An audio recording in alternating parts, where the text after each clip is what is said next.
lebih lengkap terkait dengan pemeriksaan Rafael Alun Trisambodo, kita sapa jurnalis Kompas TV, Tifal Solesa di gedung KPK Jakarta. Selamat pagi, Tifal. Rafael sudah tiba. Apa yang hendak digali KPK hari ini?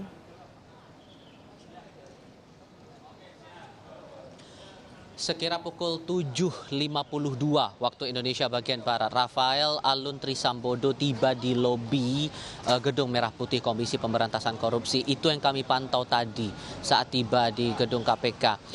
Terkait hal apa yang diperiksa, kalau keterangan terakhir dari pihak KPK yang beberapa kali sudah dikonfirmasi, entah itu dari jajaran pimpinan maupun juga pihak juru bicara, ini adalah upaya klarifikasi atas harta yang dimiliki yang kemudian tercatat terakhir kali pada tanggal 31 Desember 2021 dalam laporan harta kekayaan pejabat negara atau LHKPN yang dimiliki oleh Rafael Alun Trisambodo yang saat itu menjabat sebagai Kepala Bagian Umum Kantor Wilayah Direktorat Jenderal Pajak Kementerian Keuangan Wilayah Jakarta Selatan 2. Ini yang mau coba ditelusuri karena persoalan dari harta yang dimiliki Rafael Alun Trisambodo ini adalah efek domino ataupun juga imbas dari kasus penganiayaan yang mengalamatkan sang anak Mario Dandi sebagai tersangka dalam kasus itu.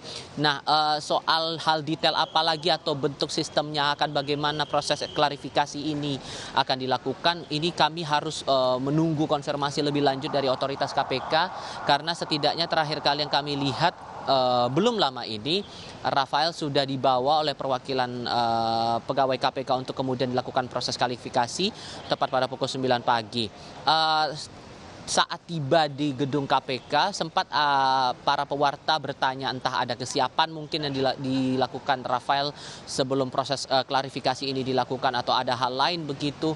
Bahkan kami berupaya untuk menyapa Rafael yang datang seorang diri tadi ke Gedung Merah Putih Komisi Pemberantasan Korupsi, tapi tidak ada respon apapun yang diberikan Rafael tadi saat ditanya oleh para pewarta. Sehingga ini yang kami tunggu adalah kondisi setelah proses kualifikasi ini dilakukan terhadap Rafael, dan juga hal-hal mendetail apa lagi yang didapatkan oleh KPK soal proses klarifikasi yang dilakukan terhadap Rafael di Direktorat Pelaporan LHKPN Komisi Pemberantasan Korupsi. Kita coba ingat lagi dalam laporan LHKPN terakhir yang disampaikan Rafael kepada KPK pada tanggal 31 Desember 2022, total harta yang tercatat dimiliki sebesar 56,1 miliar rupiah. Sebagian besar ini dalam bentuk tanah dan bangunan di 11 titik dengan nilai 51,9 miliar rupiah. Titik tanah dan bangunan ini tersebar di beberapa daerah, terutama dalam hal ini di kawasan Sleman, Daerah Istimewa Yogyakarta, lalu juga Manado, Sulawesi Utara, dan kawasan Jakarta di 2 titik, yakni Jakarta Barat dan Jakarta Selatan. Sementara itu dalam catatan juga disebut ada alat transportasi dan mesin dengan nominal total yang 425 juta rupiah. Ada 1 unit sedan tahun 2018 dan Toyota Kijang tahun 2018. Itu yang dicatat dalam LHKPN Rafael terakhir kali. Kemudian ada daftar harta bergerak lainnya dengan nilai 420 juta rupiah. Surat berharga senilai 1,5 miliar rupiah. Laporan kas dan setara kas sebesar 1,3 miliar rupiah, serta harta lainnya dengan nilai 400 juta rupiah lebih begitu. Nah, dari penelusuran ini sebetulnya adalah bentuk dari tindak lanjut dari analisis yang sudah dilakukan oleh Pusat Pelaporan dan Analisis Transaksi Keuangan atau PPATK. Dari PPATK dalam hal ini Kepala PPATK Ivan Yustiavandana kepada saya akhir pekan lalu sebetulnya sudah menegaskan bahwa kasus ini ataupun juga analisis yang sudah ditemukan dari PPATK ini jauh sebelum kasus anaknya ini mengemuka di publik begitu.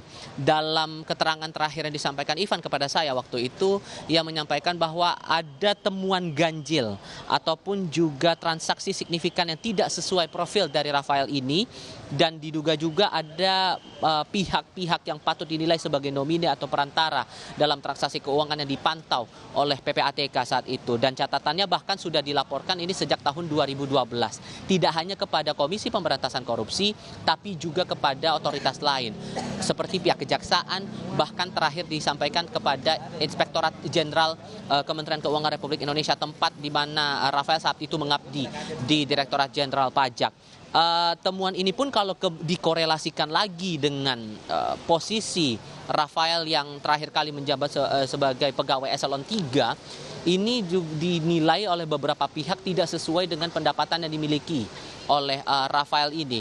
Dengan posisi dia sebagai kepala bagian umum di kantor wilayah DJP Jakarta Selatan 2, total pendapatannya kalau dikorelasikan lagi dengan sejumlah peraturan pemerintah sehubungan dengan gaji ataupun juga pendapatan aparatur sipil negara per bulan, ini bisa yang dipegang oleh Rafael setiap bulannya ini sebesar 52,1 juta rupiah. Nah, kalau dikorelasikan dengan laporan harta kekayaan yang saya sampaikan tadi di awal, ini ada pandangan bahwa ini tidak sesuai dengan profilnya. Bahkan disebutkan tadi, saya sempat singgung tadi ya, masalah ada transaksi mencurigakan sehubungan ada pihak perantara yang terlibat dalam segala bentuk transaksi keuangan yang dimiliki oleh Rafael Alun Trisambodo ini.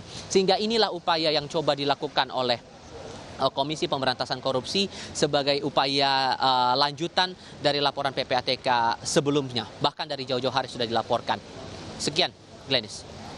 Baik, terima kasih jurnalis Kompas TV, Tifal Solesa. Laporan Anda langsung dari gedung KPK terkait dengan pemeriksaan Rafael pada pagi hari ini.